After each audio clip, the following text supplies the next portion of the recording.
Hi and welcome to Arena Church Online. We are so glad that you've joined us today. We've got an awesome service ahead, but we're now going into worship if you'd like to join us and sing along.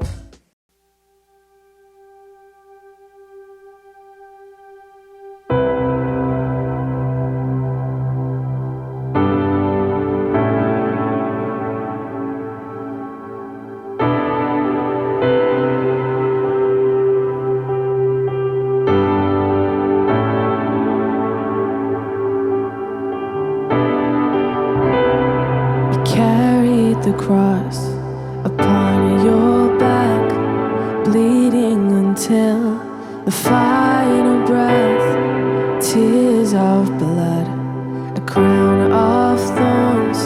You gave it all, our sin you bore. Whoa, whoa, there is no greater love.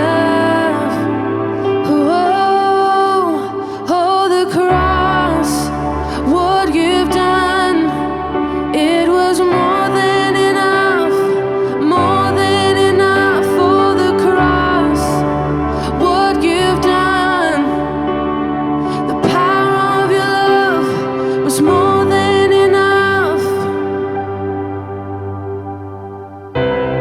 A sacrifice that changed history. The nails in your hands, the hands that saved me. That grave was sealed, and death lost its sting as the lion roared in victory. A sacrifice that changed history.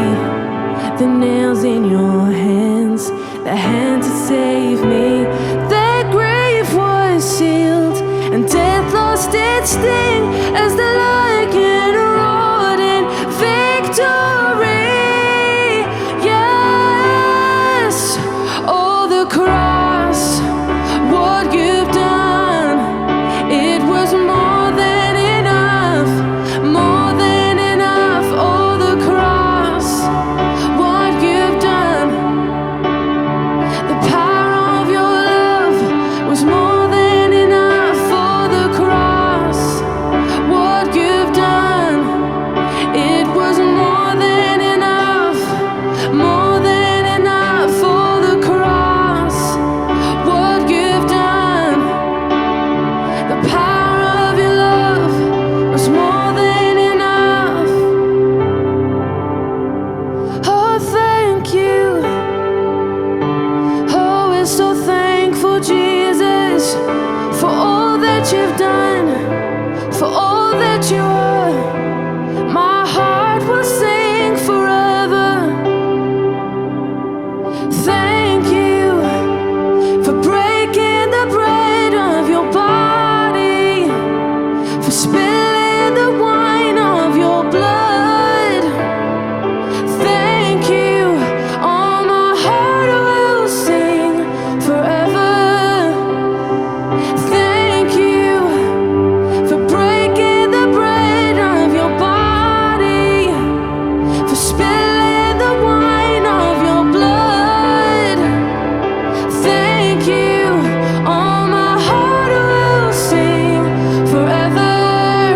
It is finished, it is done. We sing hallelujah. It is finished, it is done. We sing hallelujah. Oh, the cross, what you've done, it was more than enough, more than enough. Oh, the cross, what you've done, the power of your love was more than enough.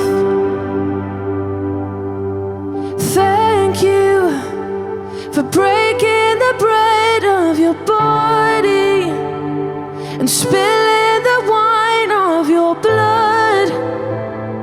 Thank you, all my heart will sing forever. Yes, it will. Thank you for breaking the bread of your body and spilling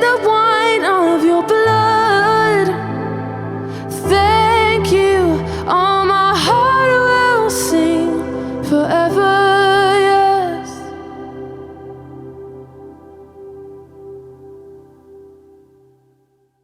Hey, it's great to have you with us at Church Online today. My name's Josh.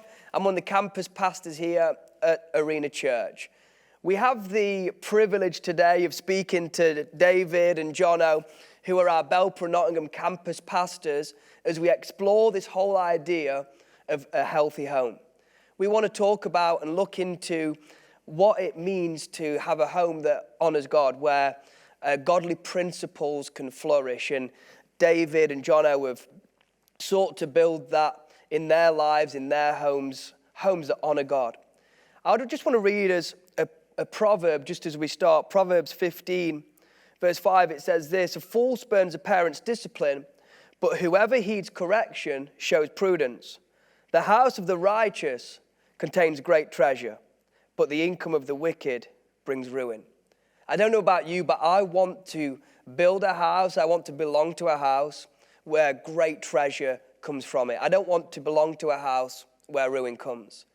We appreciate that in this world in which we live, there are storms that come to our lives. There are hardships that come to our lives. And we're not talking about living a life outside of those. They come to everybody. But what we are talking about today is building principles that will last in the good times, in the bad times, in the hard times, and in the easy times, so that we can grow, so that we can flourish.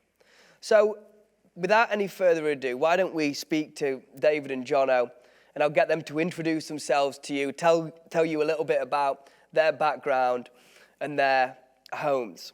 So, David, do you want to just give us a bit of an intro for you guys? Yeah, obviously I'm from the Belper arena. I'm 4 children, all grown up now. Originally from London, came up through Milton Keynes through to Ilkeston. And so 4 children, John, Kieran, Dan and Meg, all going on with the Lord.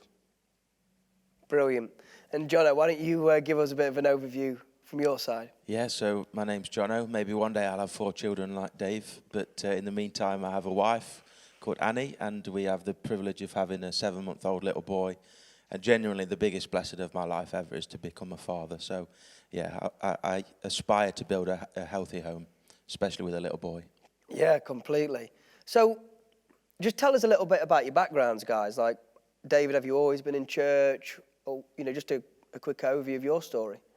No, I've done a various amount of jobs, which you could in the early days. I've been 30 years in ministry now, 20 years in counselling. So majority of my life has been around that, but working in the West End, doing various jobs, training 5 years to be a display man, and before that, various jobs. So jack of all trades. Yeah, Jono? Yeah, so I've been a Christian, in a Christian background all my life, but I made a real decision about 10 years ago in this church. It brought me back centered to Jesus, and my life's never been the same. I do run a business outside of church as well, dealing in vintage guitars and amplifiers, all that kind of thing. So, yeah, there's me. Perfect. So, guys, we're talking about this whole subject of healthy homes. We've been through the teaching the last few weeks. In your life, David, in particular, how have you sought to build a healthy home since you've been the man of the house? Always from day one, even in the womb, we prayed over our children. We spoke goodness over them. We spoke promises over them, and we've continued to do that all of their life. We've encouraged them to always have freedom of speech. We've allowed them to say whatever they want, so that we can address the issues that they face in the world. But predominantly, we've always gone through devotionals. We've always sought to teach them the way of God. And so that's been the main framework, the foundations of our household. Prayer, worship, we were always singing around them, particularly Jeanette, my wife. But from early stage, from the womb, we prayed over them and we believed and we loved them. And that's what we continue to do. Love them, pray for them and believe in them. So that's really the crux of it for us. Yeah. Yeah, Jono, and not everyone who's listening today will have children or maybe even be in a relationship. And you and Annie, of course, have, a bit earlier in your your journey than David. So why don't you just tell us about how you've sought to build a healthy home before Josiah and maybe now with Josiah? Yeah, so I think the question in some senses answers it for me, because you say, how do you seek, or how have you sought to build a healthy home? And we have sought to build a healthy home. But actually, the freeing part is sometimes we get it wrong.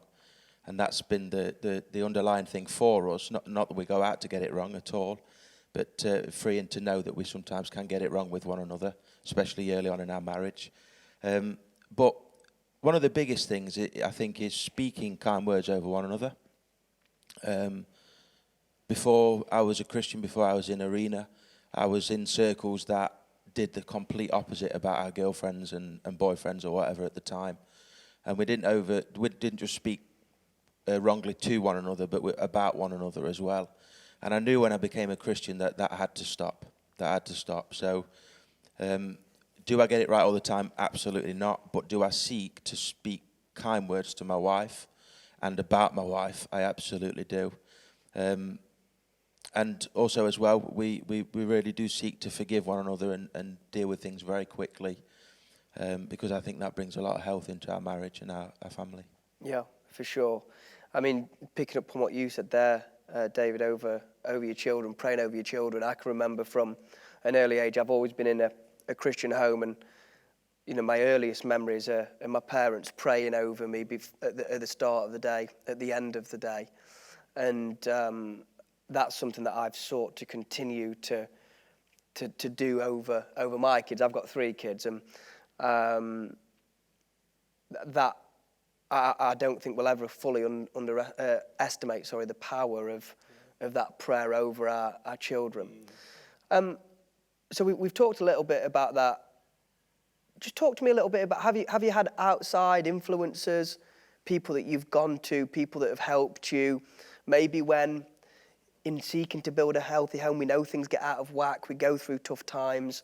Have there been people outside that maybe you've gone to and have helped you through your journey, David? Yeah, I mean, pre-Christian, I was just trying to think, Jono, wow, I can't remember back that long, just being the two of us, but pre-Christian, all bad influence, really bad influence. When I came to faith, I was fortunate to be involved in counselling early on, so I always had people in my life I could go to. And I remember a piece of scripture from David saying he had 3 seers in his life, one for business, one for war, one for relationships. So I sought to do that. I sought to have people close to me, people that weren't involved so quickly in my life, so closely, that I could go to for sound advice, people I trusted. So I built really around the fact that I needed those people in my life. And I've always been fortunate to have those. And so I thank God that I've been able to build on that with good counsel to help me through. So that's really, for me, how I continue to do that. But certainly had significant people in my life, in my Christian life, who helped me walk and continue the journey, who believed in me continually when I didn't quite get it right. So I'm thankful, but yeah, all those people. So there'll be people sat here thinking, I've not got any of that, I need it, and they've maybe not got people in their world who can do. Maybe they have and they don't know. The Bible talks about seeking out wisdom, doesn't it, in Proverbs? What's the best way, do you think, for someone to maybe go about trying to find those mentors in areas? Well, I think you start with who you got around you, and particularly with your pastors and people that small group leaders. And one of the things I think I did was I continued to ask God to surround me with people to help me grow, because I knew I couldn't do it on my own. I knew that I needed certain people, and God has always provided people when I asked. So prayer has always been a big part of my life, and you just got to start where you are and go to the people you trust, but you need to go to God and ask him that he will give you those people, because it's so important that you surround yourself with people that are going to help you grow, that speak a language to you that will help you flourish in the kingdom. Yeah, Proverbs says that if you're a companion of fools, you'll become a fool. And it also says that iron sharpens iron. So it's very important the circles that we run with and we run in. And I'd encourage anybody today, and you maybe feel like David said, when at the start of the marriage, they had bad influences and bad people around them, and that led to destruction. If you feel like that today, it's maybe time to just change those circles for a little while, and seek godly wisdom, pray for godly wisdom. Jono, what's been the biggest challenge as you've sought to build a healthy home? I think for those that may know me and my wife, we're both firstborns, and sometimes that has been a bit of a challenge, because we find it both find it very hard to compromise, which is a huge thing in any marriage, compromise, and dying to ourselves. And actually, a lack of compromise has been the downfall in some senses in our marriage, which we've then surrounded ourselves with people to help us back up. But actually, on the flip side of things, when we do compromise, it's the best form of intimacy ever in our marriage. So, yeah, compromise for us would be the biggest challenge that we've had. What about you, David? In regard to, Just as you've sought to build a healthier home, what have been the maybe I one think, of the challenges? like Jono, we're both strong-minded, so we've had to learn to come to a place of compromise, just like Jono. One of the biggest thing is really for us was, in ministry, was work-life balance, which we didn't get right a lot of the time. So, and I'm aware with my kids, my dad was always a drinker, so he was never at home. But I was never at home for my kids either, and that was really doing good work, but I wasn't there for them a lot of times. So I knew that was a problem we needed to fix. Work-life balance, particularly in ministry, is one of those issues you have to kind of come to grips with. So they've been the biggest kind of issues for us. Really strong-mindedness, but that's not a bad thing. Yeah. It just means you've got to negotiate and navigate that carefully. But I wouldn't change that. No. I think that's, work-life balance is a really pertinent one, and not just work-life balance, but quality time with kids. Yeah. Kids desire time, and I think at times people think that kids want, these extravagant gifts and extravagant holidays, and think, oh, I can't do this, or really stretch themselves to do that. Kids don't want that first and foremost. They want your time. Yeah. And I've found that as we've raised our kids, that if you're not careful, your phones, your devices, TV, a million things can drain your time. Yeah. But the best moments I've had with my kids are when I've been intentional with my time. We're just going to do this together. Yeah. I think of God walking with Adam in the cool of the day, it says in Genesis, just a walk to be together. And that's what our kids are looking for. Absolutely. And it's the best thing that you can give to your children, time. So, as we're coming to a close, how do we build a home centered on Jesus? And we're not experts here, but just maybe a couple of thoughts from you both. Yeah, no one gave us an A to Z manual on being a good parent. We had to learn and learn by keep doing things, and even on the fourth child, still making mistakes. But the centre of everything is the simplicity of prayer and the word. Those two things are the things you build everything off. We've taught our children to pray over things, to believe God for things, and that continues right the way through into the older they get. But you've got to start with the simple things. Prayer and the word are the instruments. And worship. Fill your house with worship. Fill it with beauty. Speak love languages all the time. They're simple things, but so profound. Yeah, good. Jono? Yeah, I think what Dave said, absolutely. And we have a house of worship in our house because my wife is a worshipper big time, as am I, obviously. But on top of that, I would say serving together has been one of the greatest blessings in our marriage, for sure. The fact that we can serve other people, not just alone, but together, and we can talk about it on the way back home. And that again, with our 7-month-old, we're going to continue to surround him with that kind of thing.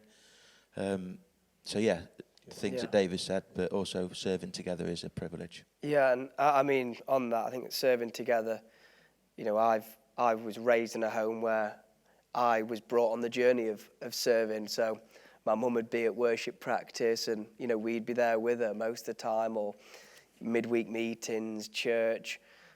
we were involved in all of that, and that's been the case with our kids. And they come out to meetings, on Tuesday nights, midweek meetings, even team meetings, but something's washing over them of service, of serving God, of the value of the house of God, and also of the Holy Spirit as he speaks in services, as he does things in worship or through prayer or through the word. And I think that is such an important thing. Absolutely. That is, that's the end of our conversation today. But I pray that and I hope that you've got something from that. And it's just a bit of a taste of how these guys have sought to build healthy homes. As we've said before, the biggest thing I'd encourage you to do on the back of this today is to seek godly advice, seek godly wisdom, exterior wisdom, especially if you're struggling in your relationship or if you're struggling in your marriage. That's what I would encourage you to do, to get around some people who are going to encourage you, who you look at and you think, yeah, I like the fruit that's coming from their lives. Seek that advice, ask God to help you with it, and of course, continue to pray over your family and soak your household in prayer. We thanks for being with us today. We love you, and we'll see you next time. What a great service we have had today. Thank you for that awesome time together. We would love to see you at a live location, and you'll be able to find out more about those on the website. But at Ilkeston and Mansfield and Belper on a Sunday morning at 10:30 a.m, we have our live services, and also at 6 p.m. at our Nottingham site. We also have a Connect card. If you haven't connected with Arena Church and you'd like to, you can find that on the website, and we send you a weekly email letting you know what's happening here at Arena Church. Have a great week.